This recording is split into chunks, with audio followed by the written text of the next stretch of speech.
Hey everybody, and welcome to session 3. When we head into the content, we can look at the 3 pages we have. We have a checklist, a welcome page, and an activities page. Let's head into that welcome page. And here, let's take a quick look at the course plan just to kind of remind ourselves what we've got going on this session.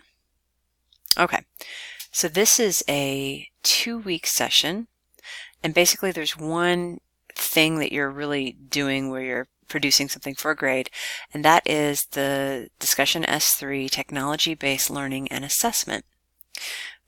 We also have during the second week an optional live meeting and yeah, some resources to explore in Coursed In. So let's go take a quick look.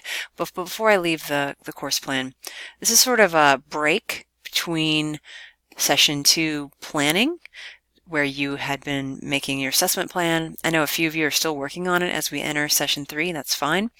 And then session 4 will be another really long one. It's a 4-week session where your client is implementing the plan and you are collecting data. So all of those things in the background should be marching forward, whether you're tweaking that plan and sort of waiting on my feedback right now before you turn to the implementation. But that is still going on in the background, so don't forget. It's very important that this project, basically assignment 2 and 3 are one project, but 3 is sort of the culmination. Make sure that you're making progress on that, and let me know if you have any issues come up with that. I will do my best to get the feedback to you for your assessment plan as soon as I can this week. Okay, so looking then at the actual activities.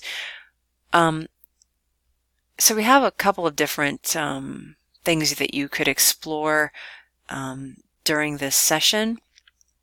These are just some examples of some things you might consider using when you go to the session 3 discussion. So let's go ahead and just take a look at that. Basically, there's 2 parts to this session. To this discussion. You're going to first present some kind of technology-based tool that could be used to support assessment. We call it a tip. It could be that you take some existing technology and you kind of fashion it into a tip about how others could use this. You might draw from your own experience on how you use it. So you present a technology-based assessment tip in your initial post, and then you go and check out a colleague's tip and you try it out, and then you follow up with a response to that, and you can even just respond directly to their post so that we know that you're talking about their specific tip, and talk about what it was like, kind of do a very light, almost like review of what it was like to use that tip. It could be helpful, so there's a variety of different kinds of things you could think about. It could be helpful when you're thinking about assessment. This is one of my favorite charts. You've seen it before in this class, for just thinking about it. But the technology that you are featuring in your tip, it could be used to support, say, any of these sort of kinds of assessment. It could be used to support informal checks for understanding.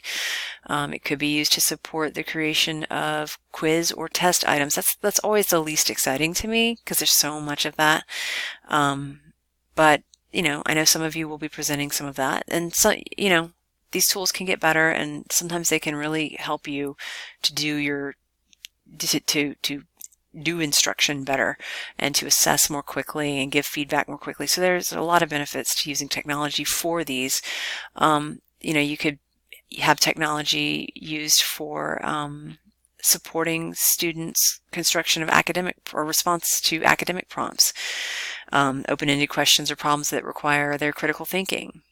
You could do the same for performance tasks. So that is the main thing we're doing during this 2-week period. You're just kind of going to share a technology tool. It could be one that you're using in your assignment 2 and 3 with your client. But it's always really cool to see the kinds of things that everybody's using and recommending, and then you get to try one out and respond to it. So that's session 3. I look forward to seeing what you all share and how you respond to what you share.